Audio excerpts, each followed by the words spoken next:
Welcome to Occult of Personality, esoteric podcast extraordinaire at occultofpersonality.net. I'm your host, Greg Kaminsky, and your co-host is Rudolph Berger.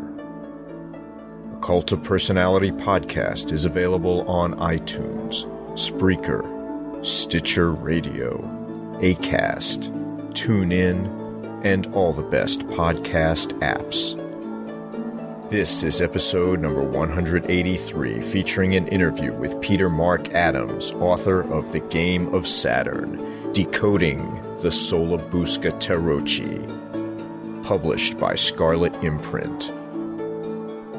Occult of Personality podcast is made possible by you, the listeners, and by the subscribers to the Chamber of Reflection at chamberofreflection.com.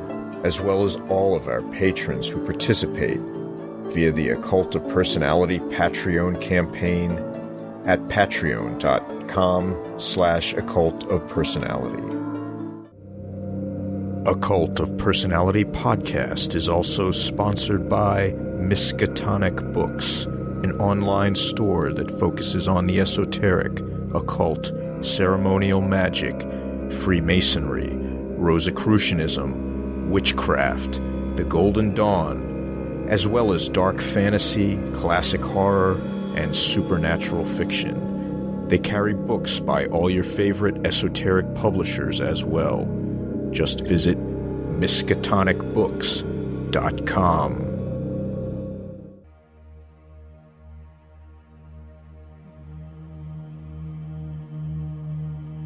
Temple of Thelema is a true outer order of the greater mysteries, providing ceremonial initiation, structured training, and regular group work, all in conformity with the principles of the Book of the Law. An investment of time, effort, and commitment is expected from each member.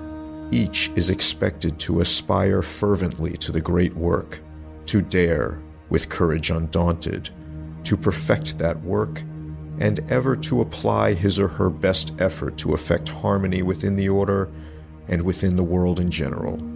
Founded in service to the AA, College of Thelema seeks to guide the student to an understanding of the law of Thelema.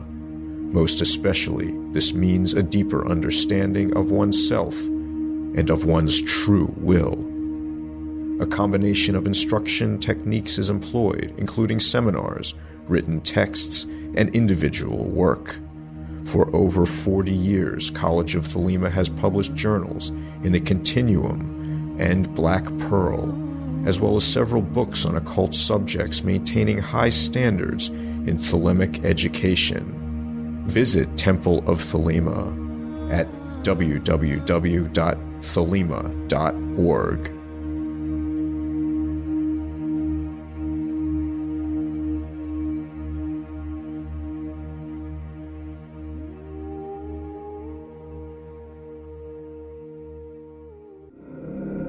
Anathema Publishing Limited. Quality occult books and contemporary esoterica. Established in 2011, Anathema Publishing aims to provide superior literature in content and form by creating a trinosophic relationship in troth and gabo between publisher, author, and reader. Anathema Publishing produces refined books for the true bibliophile on topics ranging from Gnosticism, traditional craft, alchemy, Hermeticism, witchcraft, to Luciferian theosophy. www.anathemapublishing.com. Now, in episode number 183, Peter Mark Adams joins us to discuss his wonderful book, The Game of Saturn. The Game of Saturn is the first full-length scholarly study of the enigmatic Renaissance masterwork known as the Sola-Busca Tarot. It reveals the existence of a pagan liturgical and ritual tradition active amongst members of the Renaissance elite and encoded within the deck. Beneath its beautifully decorated surface, its imagery ranges from the obscure to the grotesque. For the first time in over 500 years, the clues embedded within the cards reveal a dark Gnostic grimoire, replete with pagan theurgical and astral magical rites. Careful analysis demonstrates that the presiding deity of this cult object is none other than the Gnostic demiurge in its most archaic and violent form, the Afro-Levantine serpent-dragon, Baal Hammon, known as Kronos and Saturn, though more notoriously as the biblical Moloch, the devourer of children. Conveyed from Constantinople to Italy in the dying years of the Byzantine Empire, the pagan Platonist George Gemistos Platon sought to ensure the survival of the living essence of Neoplatonic theurgy by transplanting it to the elite families of the Italian Renaissance.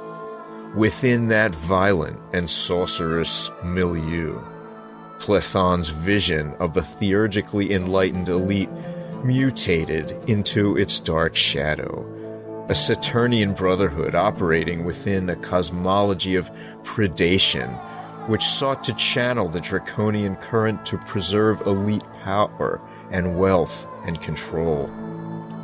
This development marks the birth of an illumined elite over 3 centuries before Adam Weishaupt's Illuminati. The deck captures the essence of this magical tradition. This work explores the historical context for the deck's creation against the background of tense Ferrari's Venetian diplomatic intrigue and espionage. The recovery of the deck's encoded narratives constitutes a significant contribution to Renaissance scholarship, art history, tarot studies, and the history of Western esotericism. In my opinion, the Game of Saturn is a groundbreaking study. It reveals evidence supporting the most egregious allegations of conspiracy theorists, including dragon bloodlines, black magic, and human sacrifice. Combined with the wonderful analysis of the unique tarot imagery and symbolism, Peter Mark Adams has created an instant classic and revealed his own talent as a scholar, author, and esotericist. I highly recommend The Game of Saturn. Peter Mark Adams is an author, professional energy worker, and healer. With a background in philosophy, he has been researching consciousness and healing for over 35 years. Peter is also a contributor to international peer-reviewed scholarly journals and contributed numerous articles on complementary and alternative medicine, mindfulness, Reiki, breathwork, energy, esotericism, and altered states of consciousness. Peter Mark Adams, we want to welcome you to the podcast. Thank you so much for joining us this evening. It's really a pleasure to speak with you. Thanks, Greg. It's a pleasure to be invited on. Yeah, I was delighted to receive and to read your new book, The Game of Saturn, Decoding the Sola-Busca Tarocchi. It was from Scarlet Imprint, obviously, quite a fine book, both physically and content-wise, I have to say. But before we talk about the book, maybe you could give listeners a little bit of your background if they're not already familiar with who you are. Yeah, sure. I'm an author, breath worker, energy worker, mindfulness coach, and an esoteric researcher. I've been researching aspects of esotericism last 45 years at least. And I've been engaged full-time in energy work, research, and writing for the last 20 years. I've been very fortunate to have some great teachers on the road, one of whom passed away a couple of years ago. His name was Ronnie Colwell, a very famous martial artist, and one of the very few Westerners to have reached the rank of 10th degree in jiu-jitsu.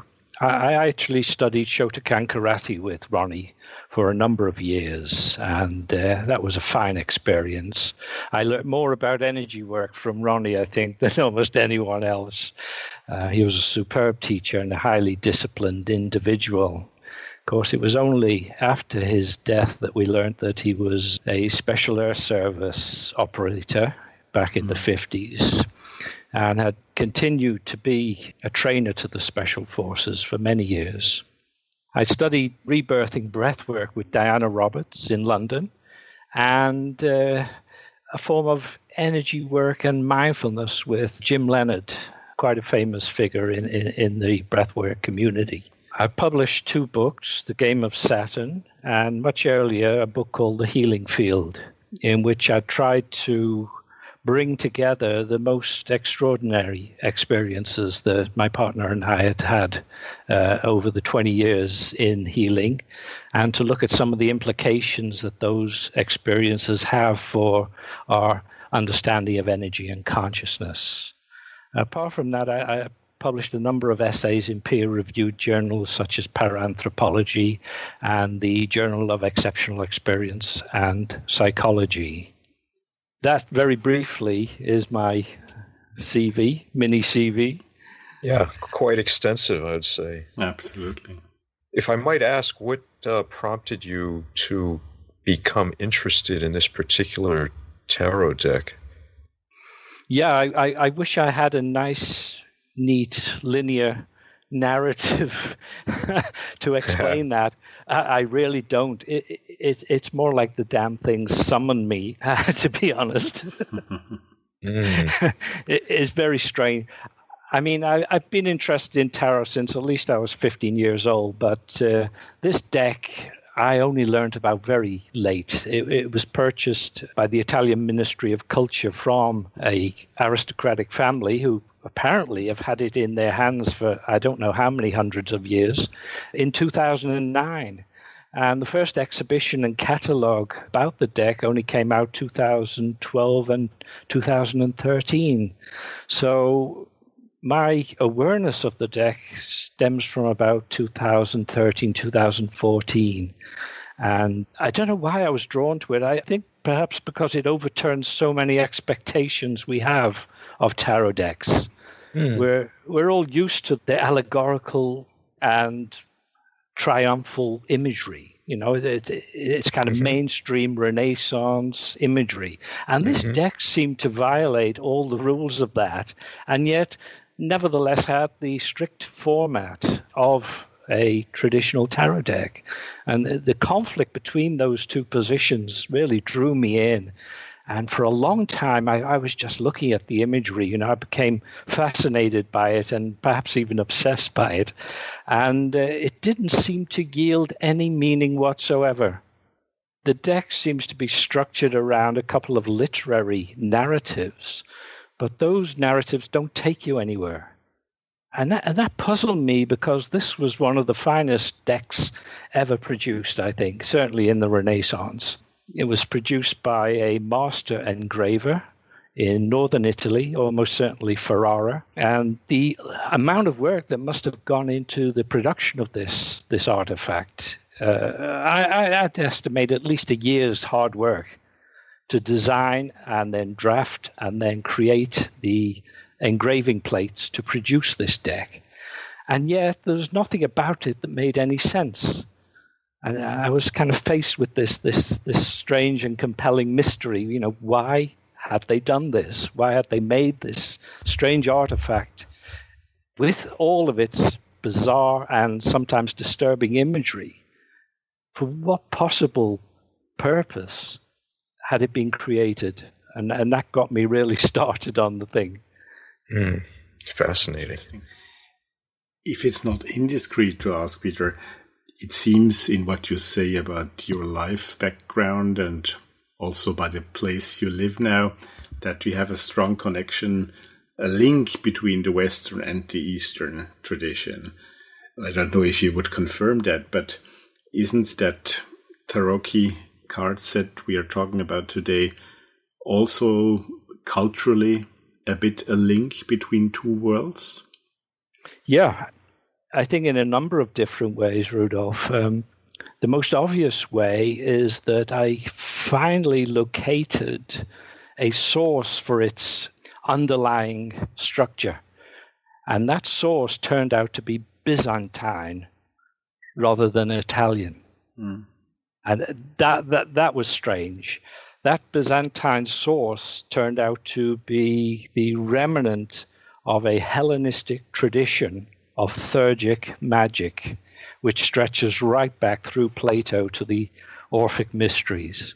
And hopefully I'll be able to unpack this statement as we go on with the talk. We should try to do that, definitely. Certainly, yeah. One of the things that I think is very interesting is the way this sort of mystery unfolded in the book. So the reader kind of gets to go along with you. But I'm curious because it seems like there is so much background information and knowledge that historically and in so many other fields of knowledge that were required to sort of decipher this. And I'm just curious if you want to comment on that. The deck, I'm convinced, is a masterpiece of esoteric lore. And I think the sources that have gone into it, whilst they seem broad to us, given that in the Renaissance, a very large library wouldn't be more than about 500 books, they had far more depth in their use of the available materials.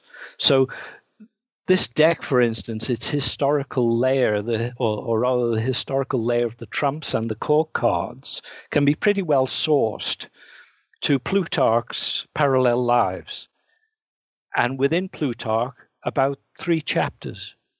And that'll give you 50% of the historically identifiable figures within the trumps.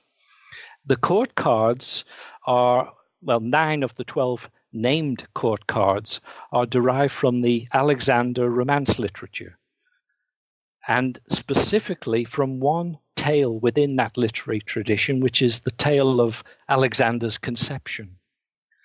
So just with those 2 small sources of information, you can now account for the majority of the surface features of the deck. So I hope this helps to unpack it. It's when you get beneath the literary and historical narrative that things start to become complicated, however. And I've discerned within the deck 3 components that need to be addressed: a Platonic metaphysics, a cosmology, and a ritual praxis, so that the deck actually contains within it the 3 elements necessary to operationalize it as a working system of theurgical magic. We can go through each of those 3 components one by one and unpack them a little. You read my mind. I was going to ask you if you could maybe go in detail one by one on those 3 elements and then try to find out what sums them up. Okay, let's take the metaphysics first. What I've discerned within the deck is that there are 7 major themes that contribute to its metaphysical worldview. One is what I would call Saturnianism, the centrality of the figure, the ancient figure of Saturn, or Kronos Saturn, within the deck's metaphysics or metaphysical system. Now, this particular reference is amplified within the deck by a pattern of repeated references to his manifestation in North Africa.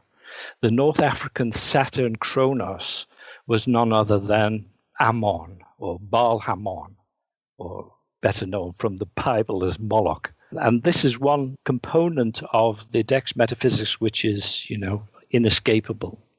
The second key metaphysical theme I see in there is a very fatalistic form of Gnosticism. So that whereas we normally think of Gnosticism as a liberation theology, if you like, a theology that seeks to liberate the individual from the bindings of matter, this deck inverts that process and makes the process of Gnosticism fatalistic, so that it's almost as though the theurgist is seeking to induce a metapsychosis within the same familial lineal lines. And we, in fact, do find this notion repeated around the world in tribal groups in the pre-modern societies. Ethnographically, death rituals are often structured around ensuring the rebirth of the person within the same family circle. So I depict this as a key element, second element of the deck's metaphysics. A third one I'd describe as Illuminism. This has its origins deeply in Plato's esoteric philosophy. For Plato, I believe that theurgical rites were designed in such a way as to illumine a political elite, so that if they were brought up without family ties, with no wealth or property of their own, if they had what he would describe as a philosophical upbringing, which is, of course, something far more than what we would understand today by the term philosophical, it would include purifications and theurgic ritual, then they would be literally illumined by deity and so capable of running a just society. And I think this concept has been, again, distorted, because whereas Plato's philosopher kings should have no property or wealth, of course, there was never any chance of that happening, either in Athens or, for that matter, amongst the elite of the Italian Renaissance. So you get an inverted Illuminism, you get an inverted Gnosticism, all under the shadow of this figure of Kronos Saturn, who, incidentally, I should have mentioned that this Saturn is not the planetary deity. We're not talking about the planetary intelligence, the one of the seven celestial beings. We're talking about super celestial Saturn, the entropic aspect of the demiurge is perhaps a more concise way to put it. The other aspects of the metaphysics, probably on a lower level, is its central concern with the draconian current. And again, this is a rather bizarre feature to find not only in a Renaissance tarot, but in any belief system. And I think it derives directly from Orphic theology, or the theogony, better to say, in which the serpent-dragon gives birth to the Orphic egg, from which Phanes arises. The metaphysical worldview that I'm outlining here is unique enough for us to identify pretty well precisely where we can find its source. And that source is in the writing and work of George Gemistos, better known as Platon. Okay, I can add a couple more elements to this mix if you like. Yeah, please. Okay, so I mentioned the cosmology. We'll talk about that in a little detail in a minute, but it is wholly malefic. There's no benefic elements in this system's cosmology. I can only take that as implying one thing, that it's intended for elite attack sorcery. I can't imagine how else you'd use the most malefic entities, both planets, fixed stars, and constellations, other than in works of maleficium. The deck also embodies a very strange thread, which is related to the myth of the Watchers. And most of us are used to a context for this in the Book of Enoch. But here we find this thread woven through the deck and manifested in a couple of cards which capture the what I've called the Babylonian theme within the deck. Now, the reason for putting the myth of the Watchers in there, I believe, relates to a form of sexual magic. And there are a couple of cards in the deck which give formulae for actually conducting that. Finally, I would say the Hellenistic ritual grammar, which is something else we need to unpack. In toto, when you put all this together, it's Byzantine, It's in direct pagan continuity back through Michael Pacellus in the 11th century, and before him to the teachings of the so-called Neoplatonists, in particular people like Iamblichus. And from him back again to Plato and back again to the Orphic mystery cults. That's the tradition I believe this deck embodies. Yeah, this is really fascinating. There's so many different directions we could go, but I'm curious, I think you already alluded to this a little bit already, but if you could try to characterize for us the groups or families or elite societies that might have had access to this knowledge or were connected with this tradition, because it sounds like it's basically the same root of all of Western esotericism, but yet it's got these aspects to it that are, as you say, kind of dissimilar from like standard tarot that we might be used to, or other types of magical texts or grimoires and things of that nature. But yet there's a lot of continuity, I think, from the source material. Yeah, I mean, I would say a significant missing element in all of this is any reference to Christianity whatsoever. Mm-hmm. That's huge. Mm-hmm. And especially in the 15th century, I mean, given that most of the elite families of the Italian Renaissance also provided the popes and cardinals, the archbishops and bishops of the church, this deck is like the dark side of the moon from all that. So it's a significant omission. The other thing is I think the emphasis on theurgy within the deck, it kind of steps away from most of most of us know the Abramelin material, for instance. Okay, the deck shares that concern, what Abramelin calls the knowledge and conversation, the holy guardian angel, that ritual. This deck has something like it, but the deck's version of that is dark. The deck's version of that theurgic rite invokes the draconian current in its darkest form. That's to say, Hammon. And there's a consistent pattern of references to human sacrifice also embedded within the deck. But let me get back to your question. Yeah. I just wanted to separate a couple of threads which push this deck system away from what probably most of us are familiar with up to now. Okay. Yes, so certainly. In 1438, 1439, the Byzantine elite were aware that the empire was on its last legs and had lost most of the territory that they had controlled up to then. They were looking for support, financial, military, and political support from the West, and specifically from the up-and-coming families of the Italian Renaissance. They could not get that. They couldn't realize that. And I think, 20 years before Constantinople fell, the elite were aware that they were about to lose their tradition. George Gemistus Platon was a pagan, a Platonist, the leading Platonist of his age, a ranking member of the Byzantine elite.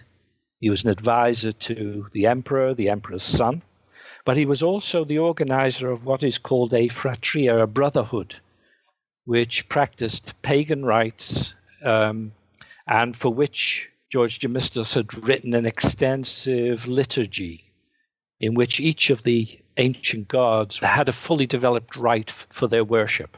Coming to Italy in 1438, 1439 with the Byzantine delegation to the Conference of Ferrara, Florence, the final attempt to unite or shackle the fate of the Byzantine Empire to the West, Platon, I believe, had a plan of ensuring the survival of the Platonically inspired Hellenistic tradition that he represented amongst the elite families of the Italian Renaissance. They had the wealth, they were up and coming, and it was probably the only opportunity he had to ensure the survival of his belief system. And I believe that is what happened.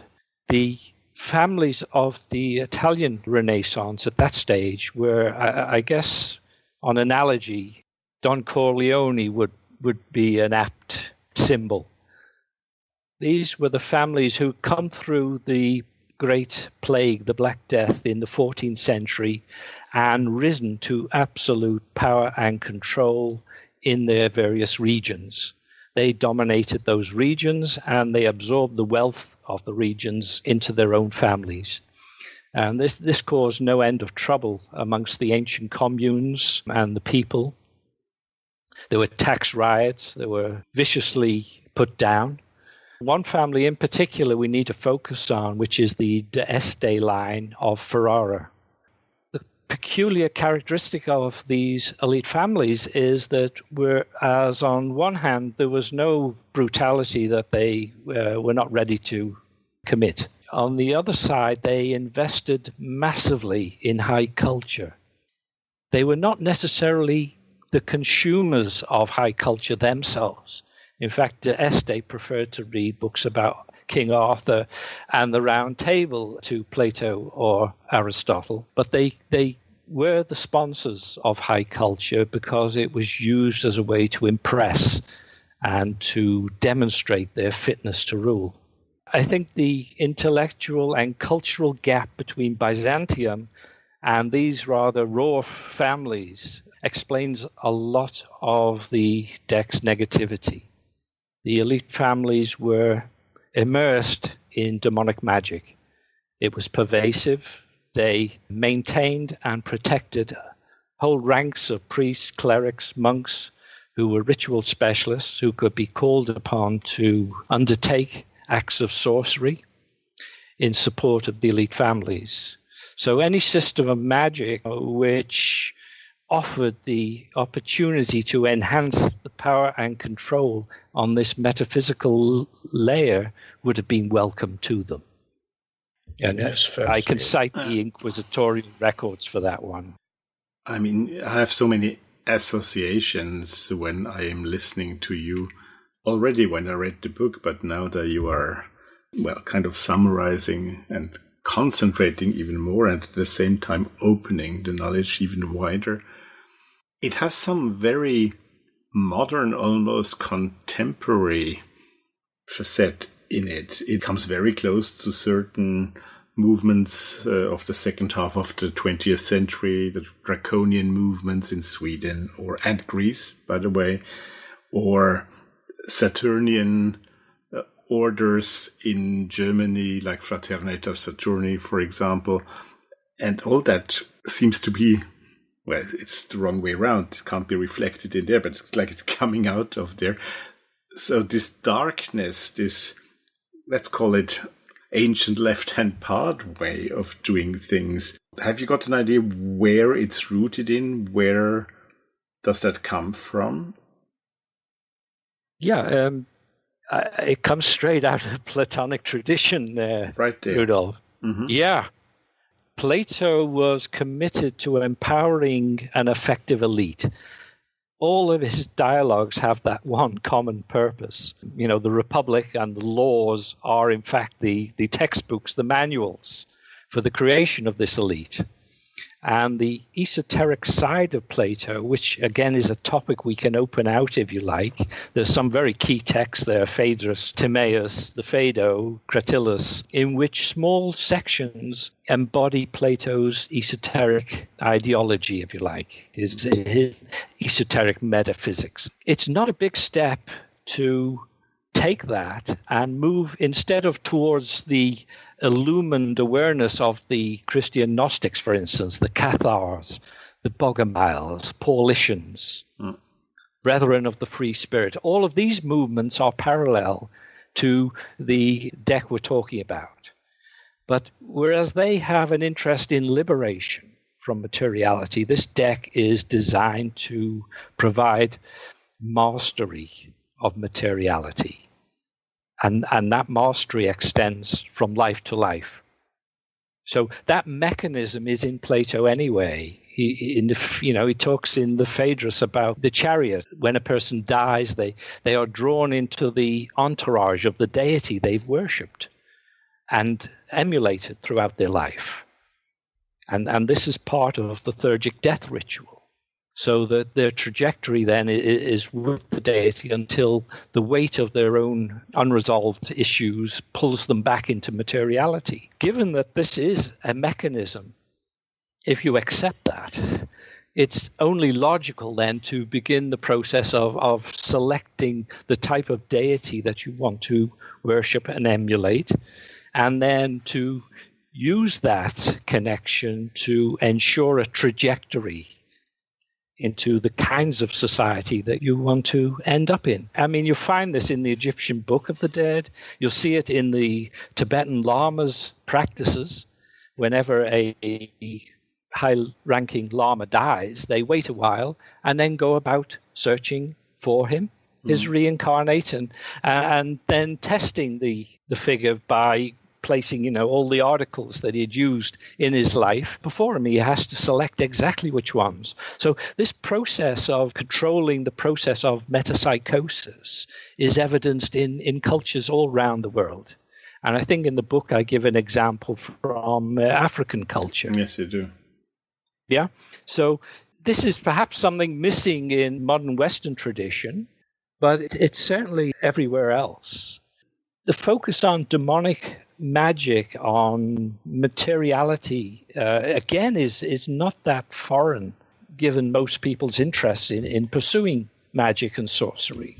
So what we're looking at then is a very extreme example of it, a very sophisticated, long-lived, and elite system. And that's probably the difference.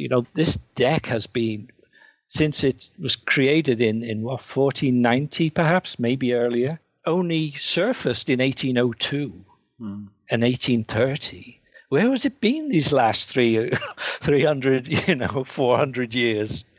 It's extraordinary that this artifact should have surfaced at all, that it's available to us today to look at. But it comes from a world which is quite remote. The people for whom this deck was designed ran the church. They ran the political, the diplomatic processes. They ran the military. These were all pieces on their chessboard. And they manipulated that chessboard quite deliberately in order to ensure their own survival. And I think at the end of the day, what we're looking at is a mechanism of elite survival here. And that accounts for its amoral or unethical elements. That given that you genuinely believe your survival as a family is at stake, then what wouldn't you do to ensure it surviving? I think this is the ethical dilemma that they are faced with when this system was presented to them. And the answer is they'd stop at nothing to survive. And this deck is designed to do exactly that for them. There's a couple things that, well, more than a couple, but some things that come to mind as you were talking about this. One is a lot of things that I've read over the years which lack the scholarship that your work has, to be sure. They might fall under the rubric of conspiracy theory, but generally they're talking about things of a very similar nature as you are now. Bloodlines, survival of wealth and power through the ages, continuation of that, and using nefarious or black magical means to accomplish that.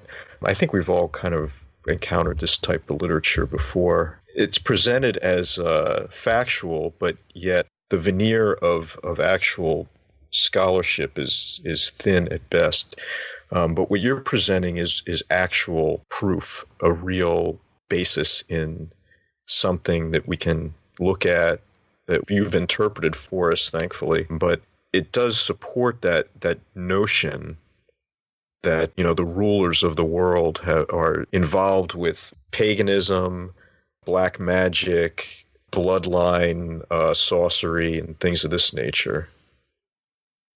Yes, I agree that, the disconnect that we have with those things is that the evidence is so much lacking in the modern era. We have very sketchy stuff to work with, Bohemian Grove, for instance, or Exactly. the terrible scandal in Belgium about the murdered children and so on. So very disturbing things, but you can never get to the bottom of them. And perhaps it's just as well you can't. But interesting. Yeah, here we have stuff. Now, if we unpack the other elements of the deck, if we unpack the underlying Platonic esoteric metaphysics, then this all exists, and we can compare it to established ethnographic accounts around the world. It's well founded in that way. Whether it survived the Enlightenment to become a part of a political culture, whether it was ever effective in a modern shape and form, I don't know. I can't answer that. Okay, my thesis is ethno-historical, essentially. I leave the conspiracy stuff to the people who are so good at that. Yeah, I appreciate that very much, but nevertheless, it does really raise a lot of alarms as you go through it. Not those charges or those ideas were ever completely implausible at all. I think they certainly are, but to see actual evidence of it in front of you is a totally different experience, in my opinion. Yeah. How does that strike you, Greg? I mean, in all honesty, I feel like there are probably a lot of fortunate circumstances and perhaps forces at work that have allowed us to get to the point where I'm holding the book in my hand and we're having this conversation, because I never imagined that we'd be able to see evidence like this. It makes me think that the times that we live in are really much more of an unveiling than in past ages. Yeah, I think we're in some kind of terminal velocity, and I think all the dirty washing is going to come out. But it's true that you get the impression that has speeded up alarmingly, probably even. On the other hand, it's good. How do you feel about that? Yeah, I think everyone now has to look to their spiritual connections in life. I mean, it's easy to dismiss one's own mortality when you're fairly fit and healthy. So it's a bigger challenge to take that on board before you need to. And for me, this deck just shouts out that you need to look at your mortality, to look at how your personal lifestyle matches up to what you're seeing here. Are you a fatalistic Gnostic? Are you a liberation Gnostic? Or are you just somebody who's lost in between? These people have made a choice. Their choice is power, and we're going to run the world. And if the metaphysical aspects of reality are integrated with that, then so be it. They get on and do it. But most of us haven't actually come to the point where we've chosen. We can still swim around. We can, check different systems, try different practices. We don't really lock into a discipline for our own illumination. It's far more comfortable to observe others' processes than to lose ourselves in our own, I guess. I guess that's what I'm trying to say. I'm curious of what your initial reactions were as you came to sort of discover these different layers of meaning in the deck. Well, like yourself, I've been in all this conspiracy literature for quite a while. And to be frank, this deck helped me to understand it on a far more metaphysical level. Whereas before, it had always seemed oppressive to me. Now I began to understand that even the dark side is a part of a much larger spiritual equation. And it forces you to evolve yourself in a more methodical way, in a more aware way. So seeing that such dark forces can have a deep metaphysical roots helps to clarify my own position in relation to reality. So I'd say it's been wholly positive in that sense. I feel far more anchored for having done this. I can appreciate that. Yeah, it was a growing experience. Not always comfortable one, but it was a growing experience. I was going to say, sometimes when you realize what you were just saying, you walk through dark areas. Yes, indeed. Where we were at just now was looking at some of the key themes in the deck's metaphysics. I can just briefly mention the cosmology embedded within the deck, if that's of interest to you. Oh, absolutely, yeah. The point of entry I had into this puzzle was, strangely enough, Mithraism. Before I started on the study of the deck's imagery, I had been reading up on the more recent research, scholarship on Mithraism. So it was very much in mind when I started trying to figure out what the deck was about. And I noticed two cards that seemed to complement each other in a number of ways. One with a figure holding a torch pointed down, and another with a torch pointed up. And I thought, well, that looks like a reference to the torchbearers in the Mithraic tauroctony, the bull-killing scene.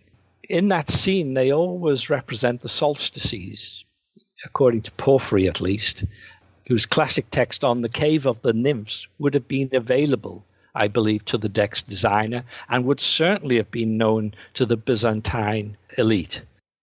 To confirm this hypothesis, I decided, okay, if the torchbearers from Mithraism are depicted in the deck, can I find the bull and Mithras himself?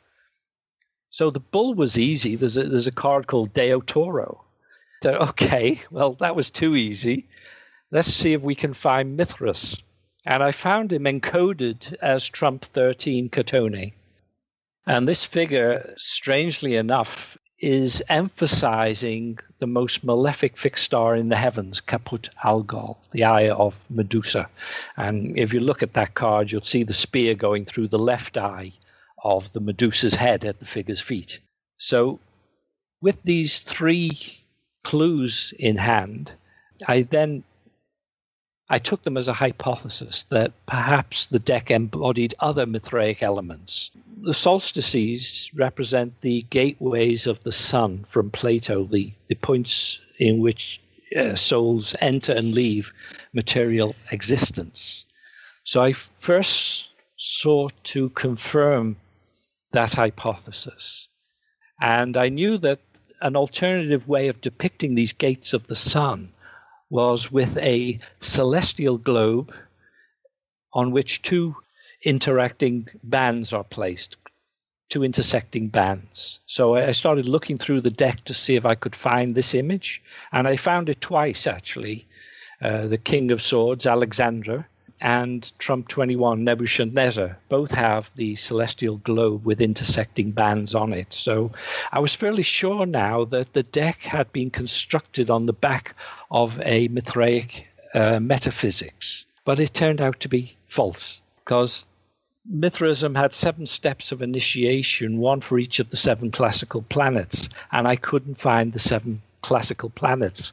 What I did find were references, coded references to Mars, the chthonic aspect of Mercury, as psychopomp or guide of souls, Saturn, and the dark or negative side of the moon, which in the Chaldean oracles is called Physis, and it commands the sublunary sphere of demons.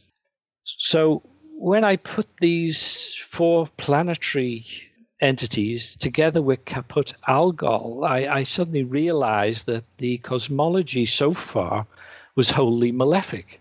I then set about searching for other indicators of malefic planets, fixed stars, or constellations within the deck's imagery.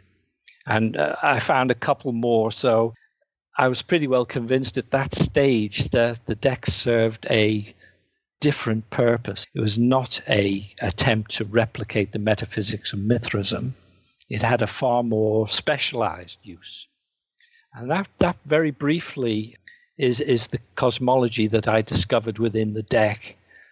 A series of malefic planets, fixed stars, and constellations.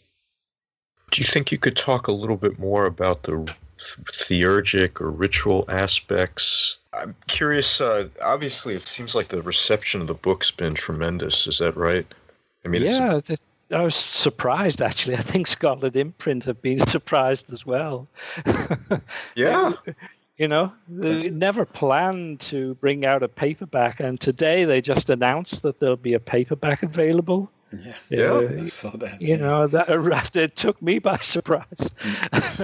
Well, I see people quoting it on Facebook. I've seen a lot of people talking about it, so yeah, certainly is being well received and discussed quite a bit. Wow. I've yet to see a strong review of the book. Giselle Godwin will review the book, and that'll be this winter. He'll put the review in Renaissance Quarterly.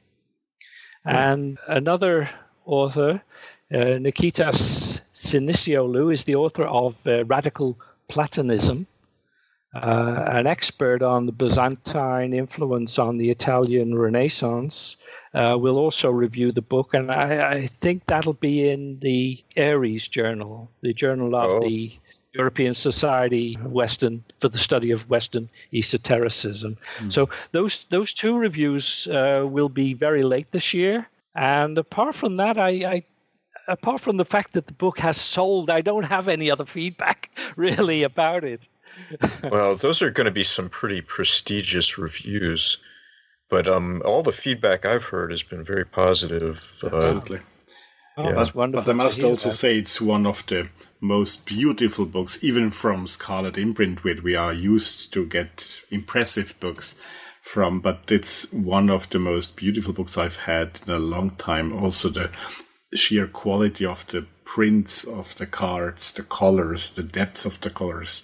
It's quite extraordinary. Yeah, I should say here that Alkistis Demesh has made a fantastic job with the design. Yeah. And on top of that, I have to say the Scarlet Imprint, working with them has just been the most rewarding experience. They know their business inside out. You know, this talismanic publishing is a very strange kind of corner of the publishing world. And these guys really know their business. They understand the process, and they handle it so professionally. I mean, just tell me what to do next kind of thing. And, it's been a delight to work with them. Oh, absolutely. Yeah, their books are fantastic. Yeah. I think the choices they made in the production of the book are really excellent. Like I like the large format because it allows for a really good feel, and the images are large enough that you get to appreciate them. Yes, indeed, a little bit more. And I really think that they did it. I don't have a way to judge because I don't have the originals, but it seems from the book that the reproduction quality of the images of the cards is pretty fine detail. Yep, and the colors are very close to the originals as well. Yeah, the colors are amazing, really. Yeah. You know, we'll see the deck out, I hope, in the next month or so. It'll be the first time the complete deck is published by Scarlet Imprint. And that's from the photography from the Breuer Gallery itself. So, oh, nice. That'll be something. I caution anyone to attempt to revive the rituals. Don't touch it. Right. I'm not going to say anything. Okay. Silence on both sides of the ocean. Yeah. It should be enough of a warning for anybody. Yep. Well, Peter Mark Adams, I really want to thank you so much for taking the time to speak with us today. It's really been an absolute delight. And the same with your book. Is a delightful, wonderful book on a somewhat dark subject, but really, really amazing bringing forth this knowledge.